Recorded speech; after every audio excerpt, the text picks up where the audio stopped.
여러분 안녕하세요. 찾아가는 새벽기도 시카고 예수사랑교회 조선영 목사입니다. 오늘도 변함없는 주님의 은혜와 평강이 저와 여러분의 삶의 종일 풍성하기를 기도합니다. 오늘 말씀은 사무엘하 1장 17절에서 25절까지 말씀입니다. 제가 읽어드리죠. 다윗이 사울과 그의 아들 요나단의 죽음을 슬퍼하여 조가를 지어 부르고 그것을 활노래라 하여 유다 사람들에게 가르치라고 명령하였다. 야살의 책에 기록되어 있는 그 조가는 다음과 같다. 이스라엘아, 우리의 지도자들이 산 위에서 죽었다. 가장 용감한 우리의 군인들이 언덕에서 쓰러졌다. 이 소식이 가드에 전해지지 않게 하여라. 이 소식이 아스글론의 모든 거리에도 전해지지 않게 하여라. 블레셋 사람의 딸들이 듣고서 기뻐할라. 저 할례받지 못한 자들의 딸들이 환호성을 올릴라.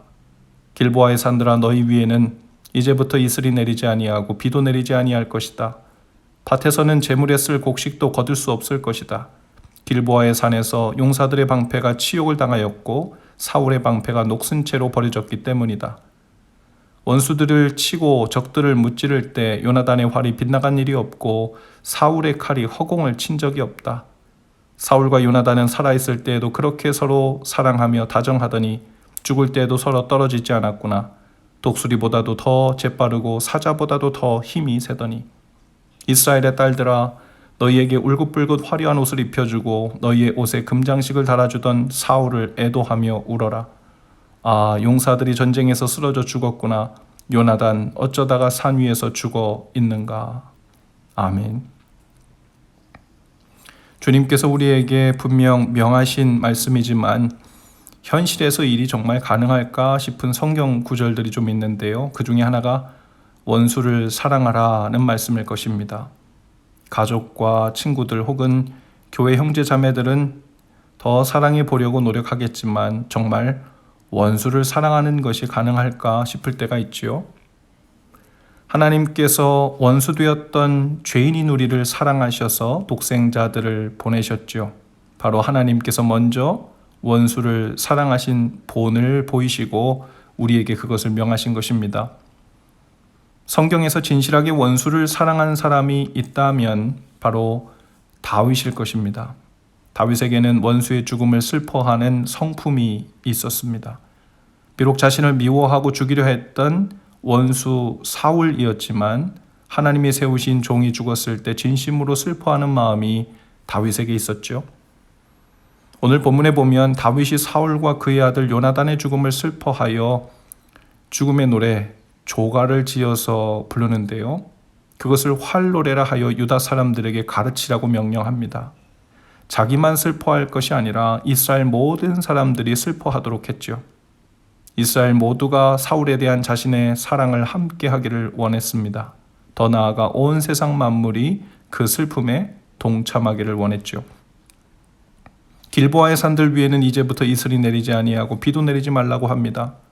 밭에서는 재물에 쓸 곡식도 거둘 수 없을 것이라고 하지요. 길보아의 산에서 용사들의 방패가 치욕을 당하고 사울의 방패가 녹슨 채로 버려졌기 때문이라고 말합니다. 더 나아가 다윗은 요나단과 사울의 용맹함과 뛰어남을 예찬하는데요. 원수들을 치고 적들을 무찌를 때 요나단의 활이 빗나간 일이 없고 사울의 칼이 허공을 친 적이 없다고 사울과 요나단의 용맹을 노래합니다. 사울과 요나단은 살아있을 때도 그렇게 서로 사랑하며 다정하더니 죽을 때에도 서로 떨어지지 않고 같이 죽었다고 위로합니다. 하나님이 다윗을 좋아하는 이유는 다윗이 하나님의 이러한 사랑의 마음을 가졌기 때문이 아닐까요? 다윗은 하나님의 슬픔을 가진 사람, 하나님의 진정한 사랑을 가진 사람이었습니다. 성경에 위대한 하나님의 선지자들은 많습니다. 그러나 하나님의 마음을 헤아려 원수를 사랑하며 하나님께 그 원수 사랑하기를 구했던 사람들은 많지 않죠. 대표적으로 선지자 요나의 이야기가 있습니다. 요나는 하나님의 선지자였지만 그들의 원수와도 같은 니느웨에 가서 회개하도록 전하라 했을 때 하나님의 낯을 피하여 반대편 다시스로 도망을 가지요.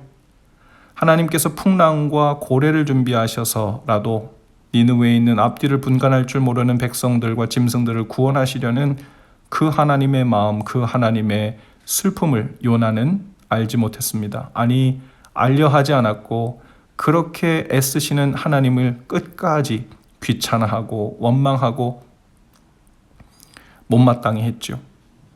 하나님의 사람은 단순히 열심을 다해 진리를 수호하고 선포하는 사람만이 아닐 것입니다. 그보다 앞서야 할 마음이 있다면 바로 하나님의 마음을 헤아려 원수를 사랑할 줄 알고 원수를 위해 함께 슬퍼할 줄 아는 사람이겠죠.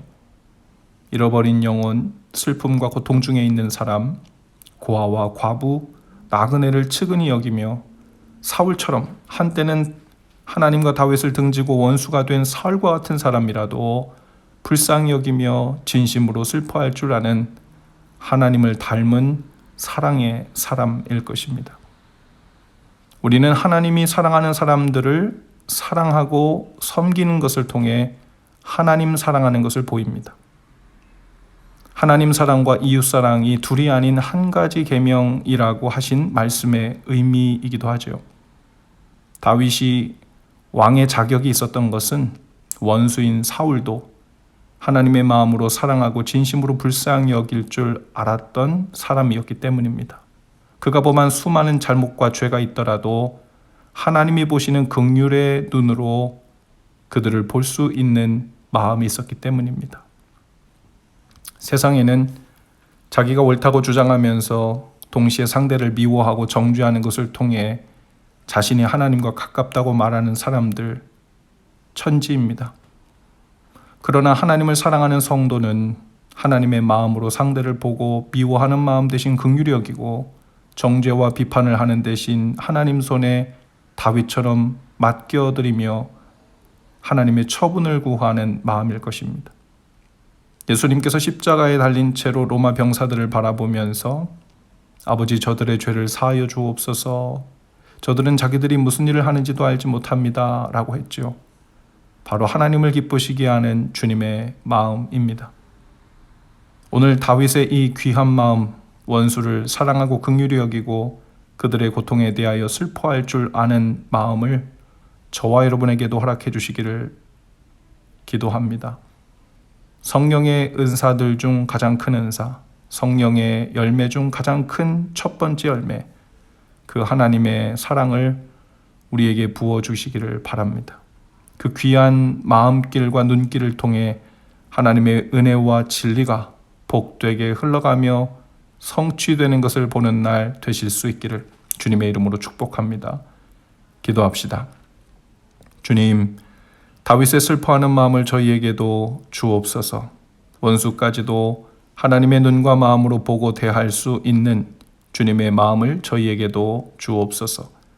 하나님의 슬픔을 아는 자가 되어 그 마음으로 이웃을 보고 교회를 보고 세상을 보며 주님을 따르는 믿음을 주옵소서.